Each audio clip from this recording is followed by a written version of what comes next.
Tandis que vous le voyez, nos invités se sont installés en plateau pour le workshop qui va débuter d'ici quelques minutes. Mais d'abord, une chronique, une double chronique même, puisque c'est la chronique en duo de Benoît Berchebru et de Caroline Claire sur cette question: comment fait-on évoluer le mode de détention de son patrimoine au fil des années pour préparer ce qui n'est pas près de vous arriver, messieurs, sa retraite?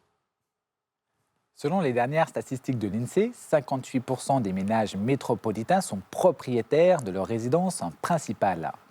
Cette part n'a cessé de croître depuis les années 1980 jusqu'en 2010. Elle est stable ces dernières années. Comme une carrière de footballeur, un patrimoine se construit à chaque âge son objectif. Et on identifie 4 phases principales.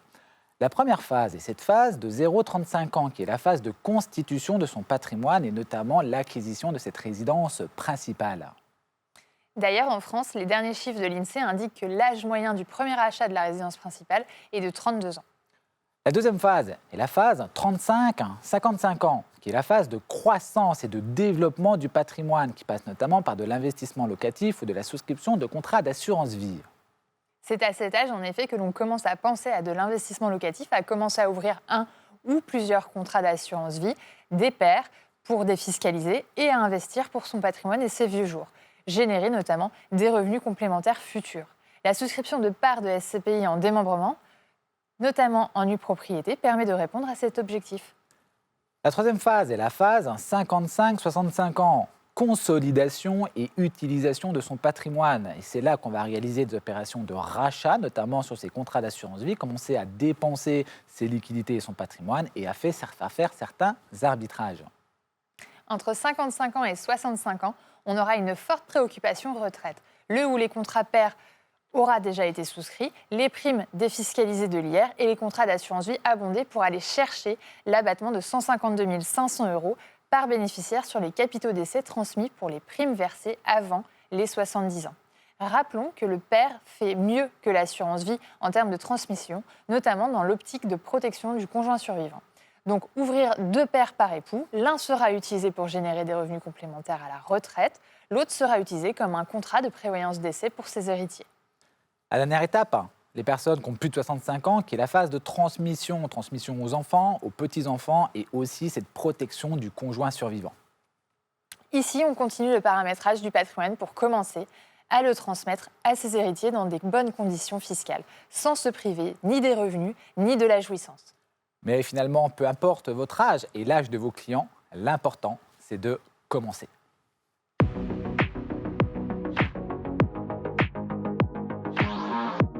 En 2022, nous allons améliorer la sélection de nos unités de compte. Notre raison d'être, en fait, est d'offrir à nos clients et à leurs conseils des contrats d'assurance vie adaptés à la préparation de leurs objectifs, que ce soit la retraite ou autre. Et surtout, nous devons favoriser la rentabilité de ces placements. Alors, cette rentabilité repose certes sur l'allocation de cette épargne, mais aussi sur le choix des unités de compte qui la sous-tendent. Nous avons déjà travaillé à cette sélection, en particulier pour l'immobilier et le private equity, mais aussi pour d'autres catégories comme l'ISR ou les ETF. En 2022, nous avons l'intention d'élargir cette sélection aux OPCVM, aux EPC classiques donc. Notre ambition, c'est de faire en sorte qu'un CGP qui travaille sur les besoins et les objectifs de son client, qui crée l'allocation optimale pour répondre à ses besoins, puisse avoir en sous-jacent les meilleures unités de compte du marché correspondant aux différents secteurs qu'il a choisis pour optimiser le résultat de l'épargne de son client. Nous n'avons pas encore choisi la méthode de sélection que nous utiliserons, mais notre ambition est de faire en sorte que, de manière très simple, un client ou un CGP puisse repérer les meilleurs UC dans chacune des catégories.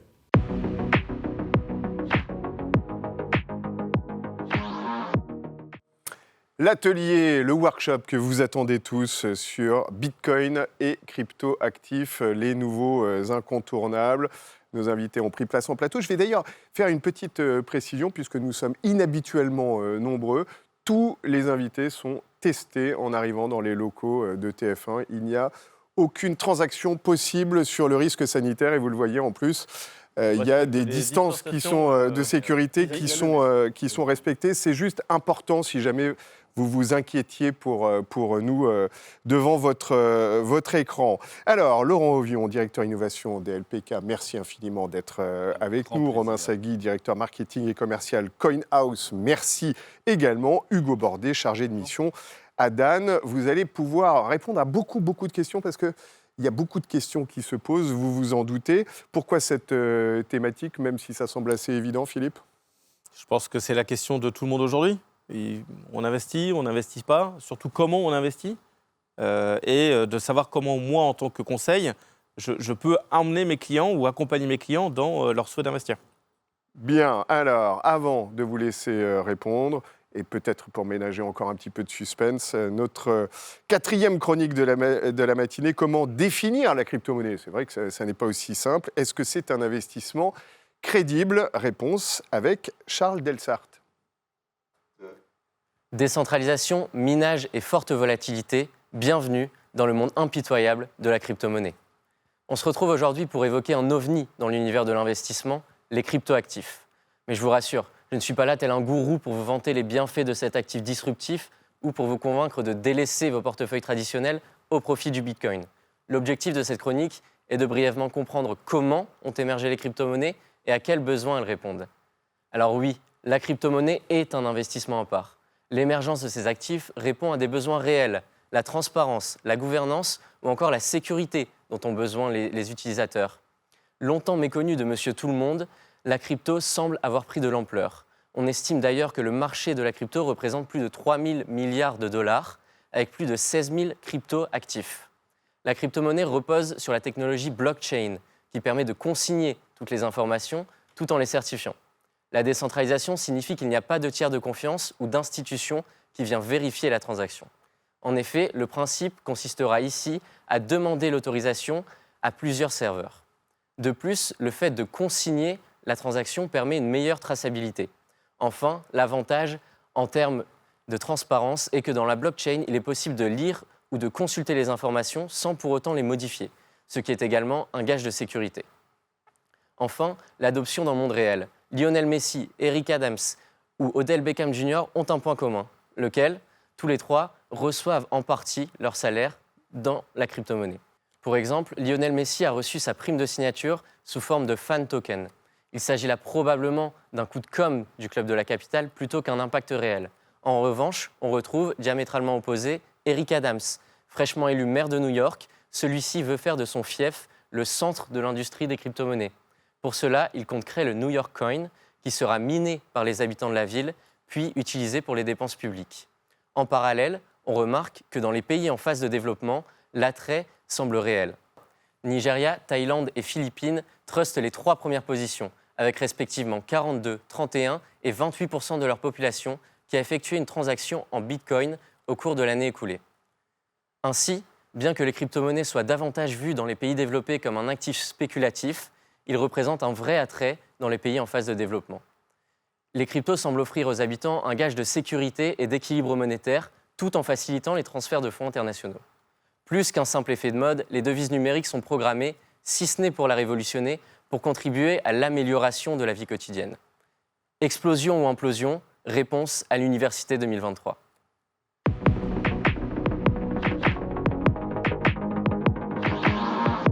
Alors, la révolution, c'est ne rien révolutionner, c'est tout améliorer. On veut continuer à réenchanter l'expérience partenaire avec plus d'offres, plus de services et plus de relations. Alors plus de relations, donc avec plus de commerciaux assis et debout pour être plus proches de vous, plus à l'écoute pour vous simplifier la vie. Plus de services, eh bien, c'est forcément le digital. Donc à partir de T1, on va vous offrir un module d'arbitrage et de rachat full digital. Et fin du T2 2022, vous aurez à votre disposition un module de souscription full digital. Et puis bien entendu, l'enrichissement de l'offre avec plus d'unités de compte, plus de financiers, plus de fonds de côté, plus d'ETF, plus de titres vifs, plus de sociétés de gestion, il y en a déjà 240, plus de banques dépositaires, il y en a déjà plus de 100. Et bien entendu, le lancement de notre contrat de prévoyance international sur le marché européen.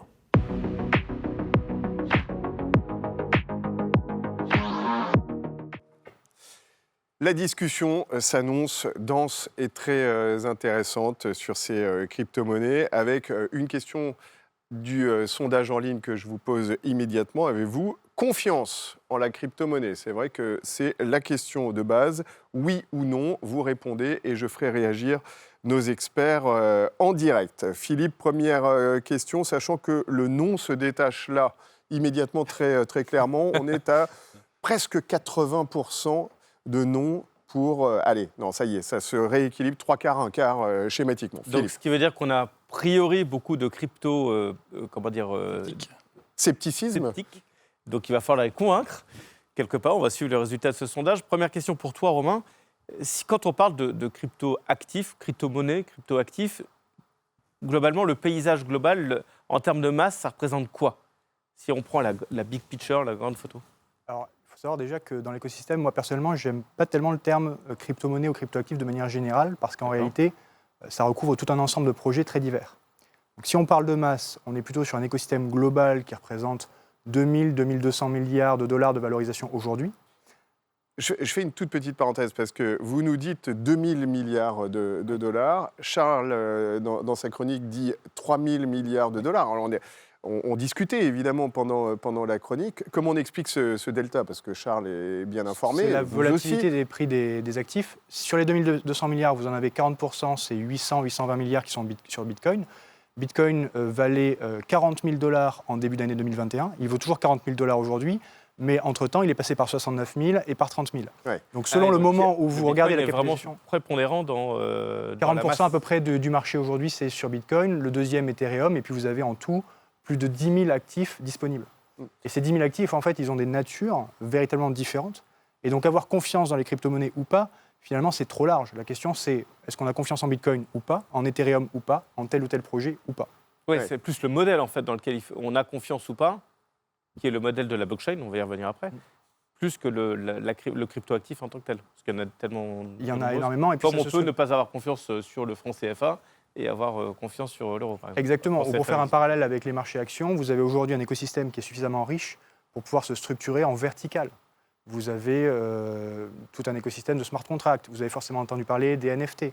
Donc en fait, vous avez des projets qui ont des natures différentes. Certains, on le voit en poupe, d'autres non. Les NFT, effectivement, on n'arrête pas d'en parler ces derniers temps. Vous les incluez dans les crypto-monnaies d'une certaine façon, ou c'est une valorisation à part? C'est pas une monnaie, le NFT, c'est souvent des œuvres d'art ou immatérielles ou ce genre de choses. Oui, mais ce sont les mêmes technologies sous-jacentes. À la fin, c'est un jeton, c'est un token sur une blockchain qui a des particularités techniques, mais finalement, c'est le même écosystème technique. Pardon pour l'imbécilité peut-être de cette question, mais la crypto-monnaie, est-ce que ça n'est pas tout ce que l'on peut valoriser qui n'est pas physique, qui ne se traduit pas ensuite, comme il nous arrive encore de sortir un billet de banque ou une pièce?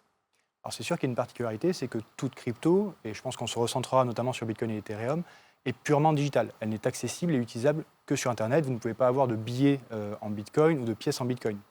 Donc effectivement, on est dans un écosystème 100% numérique.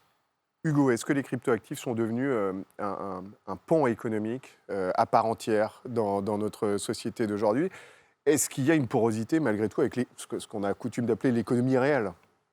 Alors, à l'aune de l'année 2020-2021 que l'on a connue sur le secteur des cryptoactifs, on ne peut plus nier le fait que l'industrie des cryptoactifs soit un secteur économique à part entière.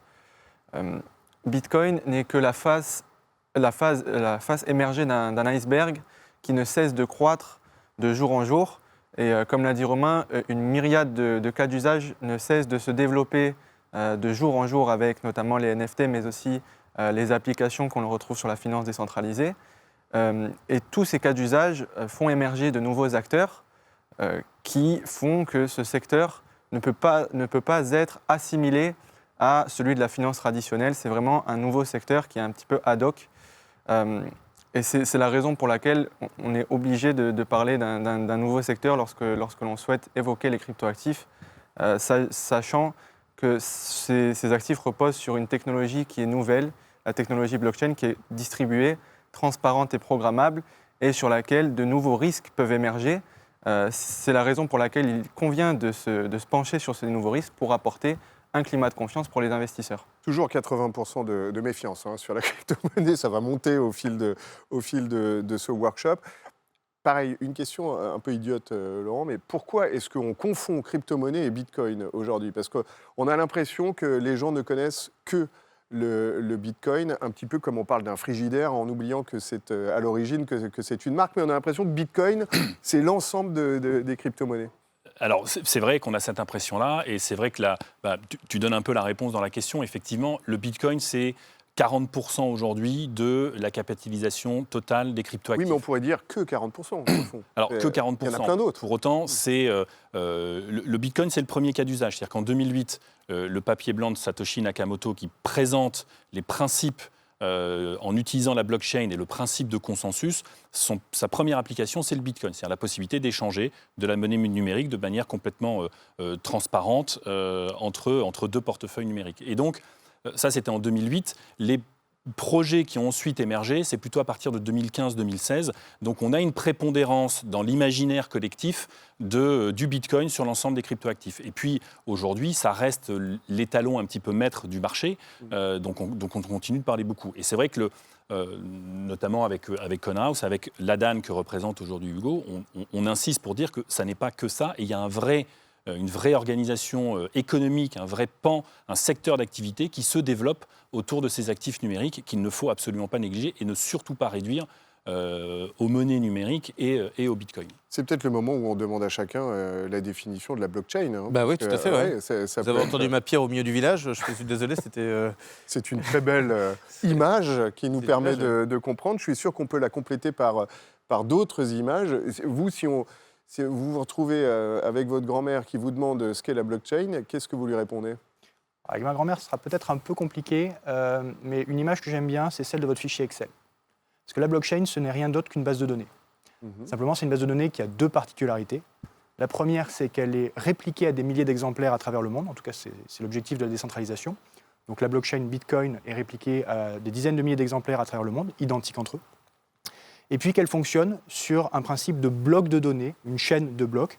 C'est-à-dire, imaginez votre fichier Excel, vous avez rentré des informations dans votre premier onglet, vous sauvegardez ce premier onglet, vous ajoutez un nouvel onglet, vous rentrez des nouvelles informations, vous sauvegardez ce deuxième onglet, etc., etc., etc., avec la particularité qu'une fois que vous avez sauvegardé un onglet, vous ne pouvez plus modifier ce que vous avez inséré dedans. Et donc vous avez vous en faites d'autres. Et donc vous en faites d'autres et vous en ajoutez. Et c'est une chaîne de blocs de données. Et cette chaîne de blocs de données, elle est répliquée à des milliers d'exemplaires à travers le monde. C'est ça, c'est vraiment la réplication qui est au cœur. Ça la rend résiliente. Et ça la rend, oui, c'est là, solide. Et vous, Hugo, votre définition? Alors, la blockchain, de base, ce n'est pas un concept qui a été pensé directement par Satoshi Nakamoto. Le terme blockchain a été pour la première fois évoqué par l'un des premiers contributeurs au réseau Bitcoin, qui est Alphine. C'est un livre blanc distribué et qui constitue une infrastructure programmable pour développer des applications décentralisées sur lesquelles des utilisateurs peuvent s'échanger de pair à pair, ce qu'on appelle des cryptoactifs ou dans un langage plus trivial des crypto-monnaies, et s'offrir en parallèle différents services financiers, tels que des prêts-emprunts sur cryptoactifs, mais une diversité d'autres services, notamment des assurances, des résolutions de litiges, etc. Ça revient un petit peu à la comparaison avec le fichier Excel. Hein, c'est ça. Et quelle année ce premier livre blanc 2008. 2008 aussi 2008. Ça semble la préhistoire, quasiment, à l'échelle de cette technologie, Laurent. Alors moi, pour compléter l'image de Philippe, que je trouve assez juste sur la pierre au centre du village, mais je la compléterai, c'est une pierre, effectivement, où il y a une forme de consensus quand on inscrit quelque chose sur la pierre, quelque chose de nouveau. Par contre, j'ajouterais, et c'est extrêmement important, c'est ce qui rend et c'est ce qui sécurise les informations stockées sur la pierre, c'est qu'ensuite, chacun repart avec une copie identique à celle des autres de la pierre. Et quand on veut la modifier, tout le monde revient avec sa pierre et on s'assure que la pierre est bien la même pour tout le monde avant d'inscrire quelque chose de nouveau. La multiplication des pierres. C'est très important parce que si on laisse la pierre au milieu du village et quelqu'un s'amuse la nuit à venir la modifier, en tout cas, il peut y avoir un risque que ce soit fait. Alors que si chacun repart et revient à la négociation suivante avec la même pierre, on est assuré qu'aucune modification n'a été apportée dans la... Alors, beaucoup de multiplication des pierres. La multiplication des pierres. Et il y a quelques références bibliques. Effectivement, beaucoup de questions auxquelles je vais vous demander d'apporter de courtes réponses précises, bien entendu. Olivier Kéric nous demande quel est l'avis de l'AMF sur la crypto-monnaie. Alors l'avis de l'AMF, il est très clair. Aujourd'hui, vous avez depuis la loi Pacte de mai 2019, un cadre réglementaire qui établit que les crypto-monnaies en fait, sont des actifs numériques. Donc ce ne sont pas des produits financiers, ce ne sont pas des biens divers, ce sont des actifs numériques, c'est une nouvelle catégorie. Et désormais, et depuis 2020, l'AMF peut enregistrer des sociétés françaises comme PSAN, prestataire de services sur actifs numériques. Et donc CoinHouse a été le premier acteur enregistré en mars 2020 avec aval de la SCPR. Donc il y a un cadre l'autorité réglementaire des marchés financiers n'a pas de problème avec les dès lors que l'on respecte cryptos. les procédures de contrôle en place, non. Quels sont les impacts, question intéressante, je me tourne vers le plus jeune d'entre nous, les impacts écologiques des cryptoactifs et du Bitcoin en général? On en parle peu, mais c'est intéressant. Il y a une consommation d'énergie notamment qui est très forte. Tout à fait. Alors lorsque l'on parle de la consommation énergétique des cryptoactifs et aussi de Bitcoin, ça comprend aussi Bitcoin, il est nécessaire de dissocier l'empreinte environnementale d'un cryptoactif et sa consommation énergétique, qui sont deux notions très différentes. À titre d'exemple, le réseau Bitcoin, on le sait tous, consomme énormément d'énergie.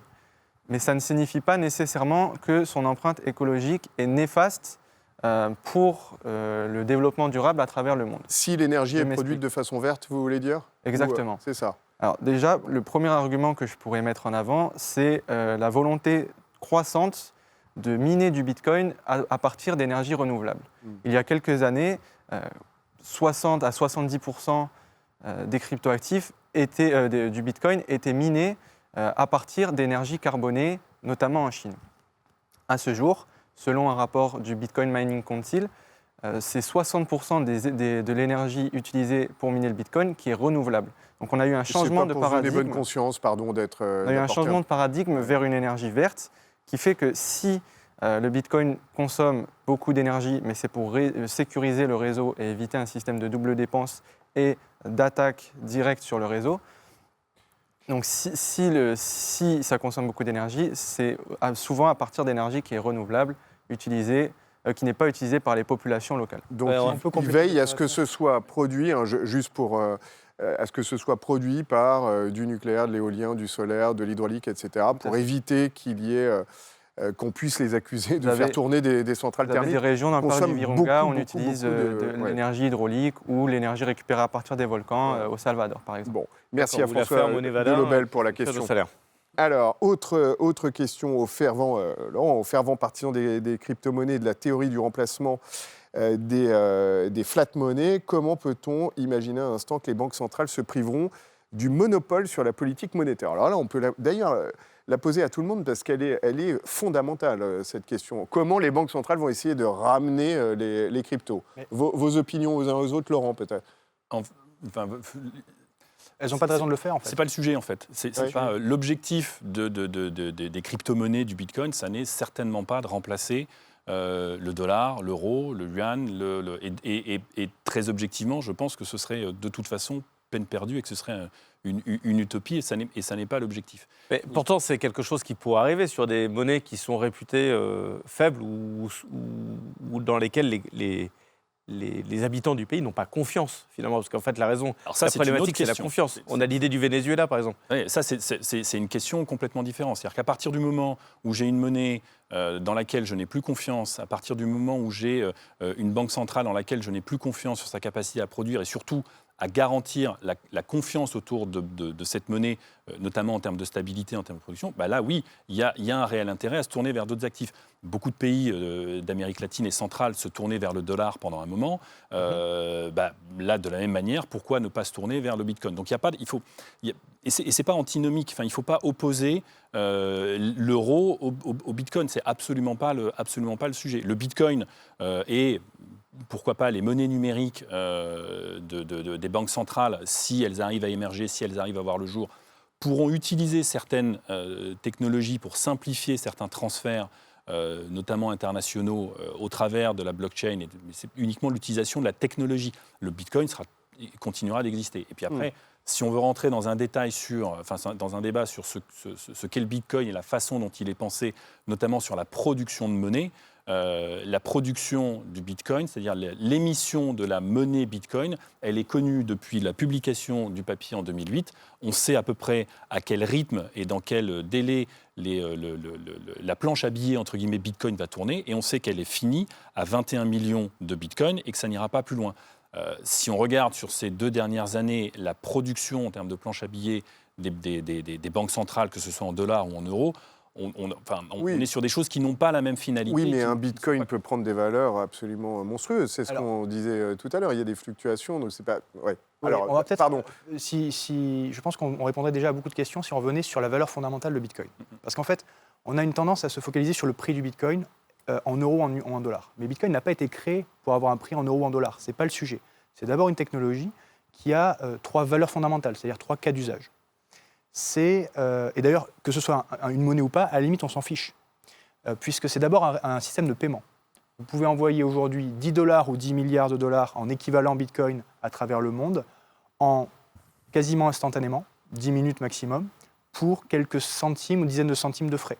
Donc déjà, pour tout ce qui est paiement international pour des entreprises, pour tout ce qui va être rémittance, lorsque vous avez notamment des particuliers qui renvoient de l'argent dans leur famille dans un pays d'origine, ou dans des pays peu bancarisés, on parlait du Nigeria, où en fait vous n'avez pas de système bancaire ou pas accès à un compte en banque et vous n'avez que votre téléphone pour transférer de l'argent, ça c'est une valeur technologique fondamentale.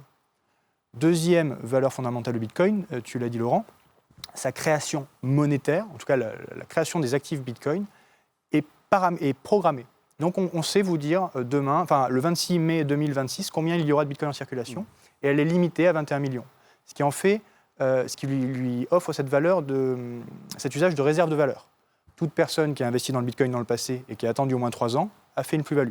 Oui. Là, dès lors que vous êtes sur un pays comme la Turquie, l'Argentine, le Liban, où vous avez des monnaies justement qui s'effondrent, c'est finalement une protection de votre épargne. Si on regarde l'inflation... C'est un peu les talons dollars dont parlait Laurent de certains pays, ou les talons or qu'on a eu. Pour certains, en tout cas aujourd'hui, ce n'est pas au niveau des pays, à part au Salvador, mais pour des particuliers, ça peut être un étalon. Et la troisième valeur, c'est son caractère non censurable. Le fait que ce soit distribué fait que, effectivement, vous ne pouvez pas avoir de contrôle tiers d'un État, d'une société, sur la chaîne Bitcoin. Mais on est bien obligé, pardonnez-moi, je suis beaucoup moins qualifié que vous, mais de le ramener à une forme de réalité. Typiquement, ce qui s'est passé avec Tesla, quand Elon Musk déconseille, je crois, le Bitcoin pour les Tesla, et que d'un seul coup, la valeur du Bitcoin baisse, c'est bien qu'à la fin, il faut qu'il y ait quelque chose de tangible, non ? Ça n'est pas conceptuel. Alors, si. Il y a plusieurs façons de répondre à votre question. Déjà, sur l'évolution à court terme de la volatilité du Bitcoin. Oui, il y a des événements, y compris d'influenceurs grand public comme Elon Musk, qui peuvent influer aujourd'hui sur le cours du Bitcoin à court terme. Mais en fait, c'est pas un jeu pour lui d'ailleurs. Oui, c'est un jeu, et honnêtement, si on va sur ce terrain-là, je risque de devenir vulgaire. D'accord, on peut le rappeler. Et puis d'ailleurs, il faut qu'on parle de blockchain plus que de Bitcoin. Mais si vous regardez sur un temps long, par exemple, vous prenez la courbe du Bitcoin sur les 10 dernières années, ou même sur les 2-3 dernières années, en fait, la volatilité s'efface à long terme. L'objectif n'est pas d'acheter du Bitcoin aujourd'hui pour être riche demain. Ça n'aurait aucun sens. Demain, vous pouvez faire plus 50%, vous pouvez faire moins 30%. En revanche, conserver cet actif à 2, 3, 4 ans, là, vous avez une diversification patrimoniale qui est intéressante parce que vous vous protégez contre l'inflation et que dans ces 2, 3, 4 ans, vous avez une chance assez forte d'avoir fait un x2 ou un x3. Et donc, le ratio aujourd'hui sur Bitcoin, le ratio espérance de gain risque, est extrêmement favorable. C'est probablement le meilleur ratio disponible aujourd'hui, tout marché confondu. Alors, en tout cas, merci à Frédéric Atlan qui avait posé la question sur les banques centrales, parce que vous avez vu que ça a amorcé une discussion importante. Vous vouliez compléter, Hugo, et j'ai beaucoup d'autres questions à vous poser. Peut-être juste pour rebondir sur ce que vient de dire Romain, si l'on a conservé, mathématiquement, si on a conservé ces bitcoins plus de 3 ans, on a obligatoirement réalisé une plus-value si l'on regarde le cours historique des bitcoins. À n'importe quel moment, depuis les 12 ans de sa création, si l'on a conservé plus de 3 ans ces bitcoins, on a réalisé une plus-value. Bon, moi j'ai tendance à dire que les performances passées ne préjugent pas des performances futures, n'est-ce pas ? Donc on ne va pas s'engager sur des objectifs de performance. Moi, ce qui m'intéresse, c'est qu'on parle beaucoup du crypto aujourd'hui, enfin des cryptos. On parle de la spéculation qu'il peut y avoir autour des cryptos, mais il y a certainement d'autres actifs, que du Bitcoin, pardon. Il y a d'autres actifs autres que le Bitcoin, quand même, ou plus exactement, ou d'autres applications. Oui, Romain nous l'a déjà dit, effectivement, il y en a 10 000. 13 000 autres actifs. Alors après, ce qu'il faut bien identifier, c'est que... Il y a des Français là, dans ces cryptoactifs, au fait ? Oui, d'ailleurs, la France est un pourvoyeur de cerveaux, notamment dans cet écosystème, que ce soit sur des projets crypto ou sur des embauches dans des entreprises internationales. puisqu'on a une grosse compétence en France mathématique, cryptographique et une capacité à former des développeurs qui sont très recherchés. Donc vous avez des grands acteurs internationaux qui viennent sourcer des cerveaux en France. Pardon Laurent, je t'ai interrompu de façon très goujatte. Non, je voulais juste bien préciser que la technologie blockchain, en fait, blockchain, c'est l'invention. Je fais toujours une comparaison. L'invention, c'est l'imprimerie. Et une fois qu'on a une invention, on peut avoir des innovations. L'innovation, c'est l'impression des livres, et puis ensuite les journaux, les magazines, les posters, etc., etc. Blockchain, 1982, c'est l'invention technologique qui permet ensuite... C'est un nouveau Gutenberg. Voilà, qui permet l'innovation Bitcoin, et qui ensuite a permis l'innovation Ethereum, a permis tout un tas d'innovations. Et aujourd'hui, les cryptos, les jetons actifs, les actifs numériques servent... comment ? Les tokens. Les tokens, exactement, servent tout un tas de secteurs d'activité. On a vu récemment Claude Lelouch et sa fille qui se lançaient dans le sujet avec le Clapcoin pour financer et trouver des alternatives au financement du cinéma français. On a des acteurs qui travaillent dans le suivi agroalimentaire. On a des acteurs qui... il y a les images Panini aussi. Les images je me souviens plus du nom de la boîte, mais horaire qui permet ça dans le journalisme. Il y a des cas d'application qui sont bien plus larges que le simple échange et transfert de monnaie numérique. Tellement de questions, si peu de temps. À nouveau, Adrien Dinvet de l'équipe commerciale de Nantes. Pourquoi c'est limité à 21 millions de Bitcoin ? Qui a décidé ça ? Est-ce que les règles peuvent évoluer ? Alors, c'est un choix... J'ai plus en tête les échanges sur les forums pour la décision du 21 millions, mais c'est un choix arbitraire. De qui ? Alors, de l'équipe de développement. De l'équipe d'origine. De l'équipe d'origine. Alors, Satoshi Nakamoto, inventeur du Bitcoin, mais c'est un pseudonyme. On ne sait pas qui est Satoshi Nakamoto. On ne sait pas qui c'est. Est-ce que c'est une personne ? Est-ce que c'est un groupe de personnes ? Pour l'instant. Le mystère reste entier. Et d'ailleurs, il le restera. Et c'est ce qui fait une des grandes forces de Bitcoin et sa décentralisation. Comme les Daft Punk. C'est les Daft Punk de la crypto. Mais les Daft Punk, on les connaît. Moi, je me demande si c'est pas Olivier Babot, notre expert qui va arriver dans un instant, Satoshi Nakamoto. Donc c'est un choix arbitraire, mais qui est quand même pensé. C'est-à-dire que vous avez 21 millions d'unités en maximum pour avoir un supply finalement qui est limité. Mais le Bitcoin est divisible. Vous pouvez acheter pour 20 € de Bitcoin aujourd'hui, puisque vous pouvez le diviser jusqu'à un 100 millionième. Donc ça rend en fait finalement 21 millions l'unité assez rare pour véritablement incarner cette rareté. Et en même temps, sa divisibilité fait que s'il doit être utilisé partout dans le monde, alors on pourra servir finalement tout épargnant ou toute personne qui souhaite l'utiliser, y compris pour un équivalent de 10 ou 20 €. Question de Stéphane Ludovico. L'analyse fondamentale est-elle applicable à la gestion de crypto ou l'analyse chartiste est-elle plus adaptée ? Je ne comprends pas la question, mais je suis sûr que vous la comprenez. Oui. J'allais dire les deux. Les deux, mon capitaine. Et surtout les deux. Alors, l'analyse graphique... ça s'applique à tous les actifs ? Ça s'applique à tous les actifs, donc il n'y a pas de raison de ne pas l'appliquer à celle-là. Et si vous allez sur Twitter et vous cherchez quelques gourous de l'analyse graphique, vous verrez qu'il y a énormément de publications sur le sujet, à court, moyen, long terme, dans toutes les unités de temps. Enfin, évidemment que ça s'applique. Et j'ai envie de dire l'analyse fondamentale, surtout, parce qu'on est sur un secteur d'activité émergent, avec des projets extrêmement intéressants et extrêmement fouillés, sur lesquels il faut se documenter avant de choisir d'investir sur le projet, et donc indirectement au travers du token. Et puis vous avez aussi des projets qu'on peut qualifier d'un petit peu plus farfelus ou un petit peu plus opportunistes. Et là aussi, il faut bien se renseigner et faire attention avant de mettre de l'argent dedans. Mais les deux, la réponse est les deux, évidemment les deux. Festival de questions, et je ne veux en oublier aucune. Adrien Dinvet, à nouveau. Comment éviter le financement du terrorisme et le blanchiment d'argent via le Bitcoin ou autre crypto-monnaie ? Hugo ? Alors, les cryptoactifs ont souvent souffert de leur réputation en matière de blanchiment de capitaux et de financement du terrorisme. Parce que non-traçabilité, enfin, quand on voit qu'on ne connaît pas le... Alors justement, c'est une idée un peu préconçue, mais voilà, c'est exactement l'inverse, c'est tout à fait l'inverse. Le registre sur le réseau Bitcoin et sur la plupart des autres cryptoactifs, hormis les cryptoactifs anonymes qui sont une petite partie de l'ensemble de l'écosystème, sont traçables sur un registre qui est public, accessible à tous sur le web. À partir de ce moment-là, de plus en plus de professionnels se sont spécialisés dans l'analyse transactionnelle, ce qu'on appelle l'analyse transactionnelle, pour déterminer la provenance des fonds lorsque l'on effectue des transactions en cryptoactifs. In fine, avec l'augmentation du cadre réglementaire qui a fait que les acteurs dans le secteur des cryptoactifs se sont de plus en plus conformés à la réglementation en matière de blanchiment et grâce à ces outils d'analyse transactionnelle, le blanchiment de capitaux et le financement du terrorisme au sein de l'industrie des cryptoactifs est en baisse constante. À titre d'exemple, Un rapport de Chainalysis qui date de quelques semaines met en lumière le fait que seulement 0,15% de l'ensemble des transactions passées en cryptoactifs sont issues d'une infraction de blanchiment de capitaux ou de financement du terrorisme, sachant que parmi ces infractions, ce n'est pas du trafic d'armes ou des actes terroristes.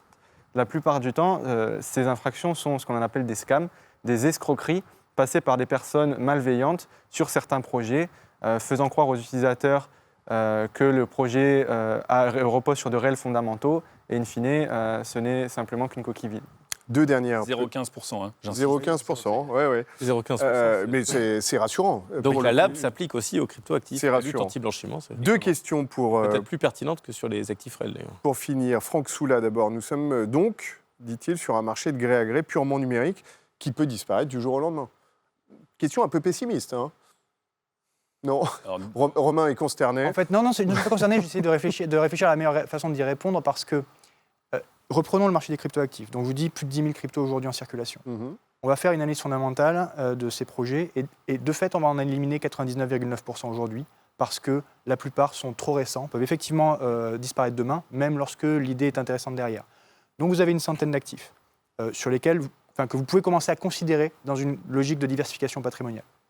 Sur cette centaine d'actifs, vous avez Bitcoin et Ethereum, les deux principales. Celles-ci, on est quasi certain qu'elles seront encore là dans 5 à 10 ans et utilisées massivement. Aujourd'hui, le nombre d'utilisateurs de Bitcoin double chaque année dans le monde. Donc on est plutôt à une tendance à l'adoption. Donc là-dessus, Bitcoin et Ethereum, non, ça ne disparaîtra pas du jour au lendemain. Après, il reste les autres projets, 90, 100. Dans ces projets-là, vous avez sans doute les Google et les Facebook du monde décentralisé de demain, c'est-à-dire des projets qui deviendront massifs et incontournables. Mais vous avez aussi beaucoup de ce que l'on pourrait comparer à des startups, c'est-à-dire des projets naissants qui ont quelques mois, quelques années et qui vont sans doute disparaître dans les 3 ans qui viennent. Et donc, lorsque vous vous intéressez à ces marchés-là, on revient à analyse fondamentale, analyse technique. C'est pour ça que l'analyse fondamentale est extrêmement intéressante et que dans votre constitution de portefeuille, ça doit se représenter.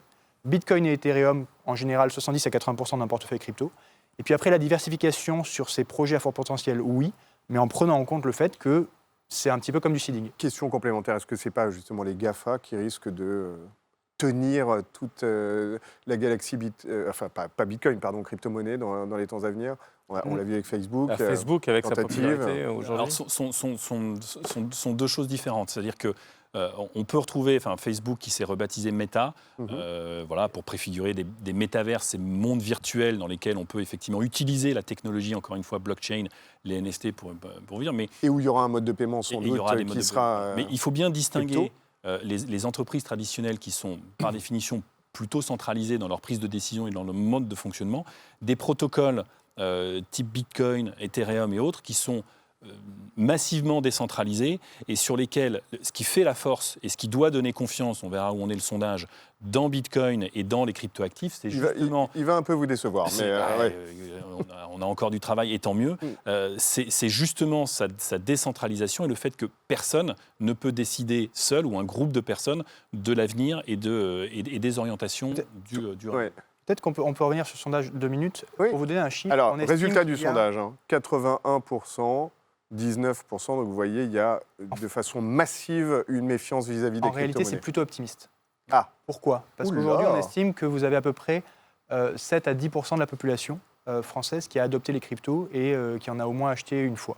D'accord, donc il y a 2 fois plus parmi nos téléspectateurs de gens qui sont ouverts aux crypto-monnaies Ce que je que veux dans dire, la c'est qu'on population en globale. est véritablement au Bonne début de nouvelle. l'adoption. En fait, d'ailleurs, nous, notre métier chez CoinHouse, c'est celui de permettre à tout un chacun d'accéder au monde des cryptos, que vous soyez un particulier ou une entreprise, parce que l'on a conscience qu'aujourd'hui, c'est un univers qui est surtout compris et adopté par une petite partie de la population, plutôt technophile, plutôt preneuse de risques et qui a du temps pour s'y intéresser, et que la grande majorité de la population n'a pas encore compris l'intérêt des cryptos. D'accord. Et donc, en réalité, on a 80 à 90% de la population qui n'a pas encore adopté l'écosystème, et on y va à un rythme d'une croissance de 90 à 100% chaque année. Donc finalement, si 20% de l'audience est déjà optimiste, c'est qu'on a fait un pas en avant par rapport à la population Alors, ce qui française. m'amène à la dernière plus de question, c'est je me mets dans la peau du conseiller en gestion de patrimoine, notre téléspectateur qui nous regarde. Comment je fais pour investir? Ou j'ai mon client qui va me voir, qui me dit j'ai envie de faire, comment je fais? Alors ça, en fait, aujourd'hui, c'est devenu très simple. Alors déjà, avant de penser à investir, on est d'accord, ce sont des actifs risqués. Donc dans une gestion patrimoniale complète, On Ouais, n'ira donc pas le investir plus de conseiller 2 à doit 5%. d'abord expliquer qu'effectivement, il y a un risque à investir sur Il y a un risque, ces mais actifs. surtout, on n'ira pas exposer plus de 2 à 5% d'un patrimoine. L'idée n'est pas de se surexposer en crypto. L'idée est de prendre une petite portion du patrimoine sur ces actifs pour aller dynamiser le portefeuille. Mhm. Ensuite, vous avez 2 options. Si vous venez, alors la première chose, c'est d'aller travailler avec un acteur qui est réglementé, donc prestataire de services sur actifs numériques. Donc, si vous venez par hasard, par exemple. pas une house par hasard, par exemple, oui. ouais. Et si vous venez chez nous, vous avez 2 choix. Soit vous avez une gestion libre, un peu comme sur un compte titre, mais on a une particularité, c'est qu'on a des équipes d'accompagnement pour les entreprises et pour les particuliers pour vous aider à constituer votre portefeuille et le piloter. Ou alors, vous avez aujourd'hui des produits d'investissement qui s'apparentent à des produits d'investissement classiques, notamment de la gestion sous mandat. Vous pouvez déléguer au gérant de chez CoinHouse la gestion de votre portefeuille en fonction de votre profil de risque. Donc on est vraiment comme dans la gestion traditionnelle. On peut placer son argent avec du Bitcoin, gagner de l'argent aussi, peut-être. Regardez C'est un l'œil. cadre réglementaire différent, mais les produits et l'approche sont aujourd'hui similaires. L'œil de Si je Philippe prête est mon en train de Bitcoin, pétiller là. Et Ouais, je bah, dis, c'est- Laurent, comment on peut faire? Alors, comment on peut faire? Chez pourquoi Norcia, on va faire des choses, évidemment. On va travailler avec Conas. Et le parallèle, Philippe, est très juste sur les sociétés de gestion, et notamment si on repense à notre offre SCPI, c'est exactement le même principe que nous allons construire avec Conas, c'est-à-dire une facilitation pour nos partenaires dans les parcours de souscription. On va vraiment mettre à disposition des formations, des tables rondes pour acculturer nos partenaires et les accompagner sur ce sujet-là. Et puis, dans le courant de l'année, on donnera effectivement accès à des outils de gestion libre sur les actifs numériques pour les clients finaux. Donc, la possibilité d'acheter directement ces tokens pour ces cryptos pour ceux qui le souhaitent. Bien évidemment, relayer la gestion sous mandat de CoinHouse pour ceux qui préfèrent dire écoutez, moi je vous donne une certaine quantité, on va dire une quantité de 100, et puis je vous laisse la travailler parce que c'est pas vraiment mon métier, c'est un petit peu plus compliqué pour moi. Et puis on a aussi des livrets parce que on va pas rentrer dans le détail, mais avec les crypto-actifs, des e-livrets, on peut avoir des rendements garantis. Alors avec un risque en capital, évidemment, je le précise, mais des rendements qui peuvent aller jusqu'à 5-6%, ce qui dans le contexte actuel est plutôt intéressant. Tout ça viendra dans le courant de l'année. Je prête mes actifs. Je prête mes actifs numériques, enfin je mets à disposition Et en mes me les actifs rend avec numériques pour faciliter le traitement de certaines choses. Et Et on me sert une rémunération qui est un petit peu supérieure à ce que peuvent servir les Tous chez CoinHouse, juste après cette émission, là, vous allez avoir de nouveaux clients. Pour conclure, juste, et là, ça va vous demander un chiffre. C'est Olivier Kéric qui pose cette question. Sur une échelle de risque de 1 sur 7, le Bitcoin est où? C'est les critères AMF. À 7. hein. Alors, sur un critère AMF, c'est 7. Une échelle à 7. 7. Dès lors que vous touchez au 7, crypto, sur un critère AMF, c'est 7. 7. Et vous, votre critère, parce qu'il y a le vrai froid et le froid ressenti, votre... Selon mes propres convictions, Ouais, 9. Non, c'est pas possible, monsieur. au plus bas, le plus bas possible. le plus bas, Enfin, donc il y a- 1. il y a une forme de risque, mais il faut connaître sa propre appétence. Le risque dépend de la conception de chacun et du niveau d'information de chacun sur l'actif. Mm. Et pour moi, il est relativement Comme vous bas, avez parce que un pour moi, ça Très représente haut niveau quelque chose. d'information, pour vous, Ça reprend c'est pas quelque risqué. Pareil pour vous, je présume. En fait, je ne vais pas utiliser l'échelle AMF, parce que sur l'échelle AMF, c'est 7, c'est sûr. Mhm. Après, nous, on a créé notre propre échelle chez CoinHouse parce que vous avez tellement de produits et d'approches différentes Oui. que Mais tout là, on rentrerait parlait de pour Bitcoin, l'AMF dans là, le pour cadre du le coup. 7. Ouais. Sur Bitcoin, dans l'écosystème des cryptos, non, oui, effectivement, c'est très très bas. C'est-à-dire C'est très bas. qu'aujourd'hui, à part l'épargne de réserve en cas de coup dur qui doit rester sur vos livrets d'épargne, D'accord. pas tellement de Laurent, débat. Regarde, idem, plus, ouais, non. Alors après, si c'est placé 10 aujourd'hui pour les récupérer dans un mois, il y a l'échelle Oui, de en risque contrepartie est assez euro, forte. quelque part. Ouais. Voilà, mais si on est sur un horizon, comme le disait Hugo, à 3 ans, c'est 1 ou 2, voilà. Mais merci, messieurs. On pourrait prolonger la discussion On pourra. jusqu'à Et on jusqu'à ce prolongera soir, d'ailleurs, si sans tu problème. Elle est absolument passionnante. En tout cas, vous nous avez, Et- je crois, apporté une grande quantité d'informations. Et on vous salue pour cette prouesse. On a même tout à fait compris maintenant ce qu'était la blockchain. Donc c'est formidable. Restez avec nous. On marque une petite page publicitaire. Et derrière, un très grand spécialiste, économiste, qui va nous parler crypto-monnaie. C'est Olivier Babot, juste après ça.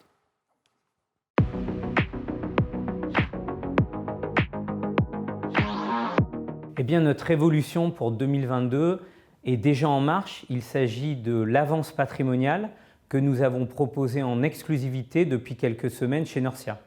Cette solution d'avance patrimoniale permet aux clients d'accroître leur capacité d'épargne de 60%, en particulier vers des supports de type immobilier proposés chez Norcia Immo. Au-delà de cette solution, nous proposons une gamme très complète de contrats d'assurance vie et de capitalisation accessible aux personnes physiques évidemment, comme aux personnes morales, qu'elles soient patrimoniales ou commerciales. Et cette gamme de contrats donne un accès très large à différents supports d'investissement, différents supports en euros, différentes unités de compte de type OPCVM, des supports immobiliers, du private equity, des gestions profilées et surtout des mandats d'arbitrage à l'actif qui restent la spécialité de LMP. Et nous proposons ces mandats en partenariat avec un grand nombre de sociétés de gestion, dont Taylor Asset Management. Enfin, nous proposons le PER Enedia, qui vient de compléter l'offre retraite de Norcia Retraite, qui d'ailleurs propose un excellent dossier thématique sur l'épargne retraite que je vous invite à consulter. Merci beaucoup.